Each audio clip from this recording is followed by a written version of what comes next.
आज राज्यर मुख्यमंत्री श्री मोहन चरण माझी द्वारा भर्चुआल रे सारा राज्य में 14 गोटी नूतन थाना गृह उद्घाटन हो धर्मशाला थानार नूतन गृह उद्घाटन हो सम्मानित अतिथि भाव एठारे जोगदे जाजपुर अतिरिक्त एसपी अनिरुद्ध राउतराय, जाजपुर जिला डीएसपी सिद्धिकंठ कानूनगो, जाजपुर जिला एसडीपीओ पीके माझी, धर्मशाला थाना अधिकारी रंजन कुमार माझी, धर्मशाला वीडियो ज्योतिर्मयी कर जोगदे एवं सांबादिक माने धर्मशाला थाना अंचल में घटुवा घटना और दुर्घटना संबंध में समालोचना करने सहित समाधान उपाय पर मतामत रखिते। धर्मशाला थाना बहुत दिन पूर्व आमर ऑफिस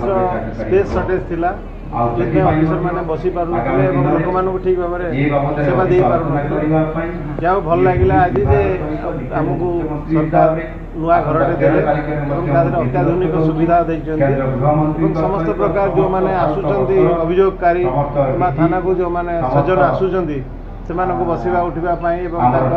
प्राइवेसी मेंटेन करने सब सुविधा अच्छी स्पेस अच्छी दैट इज इनफ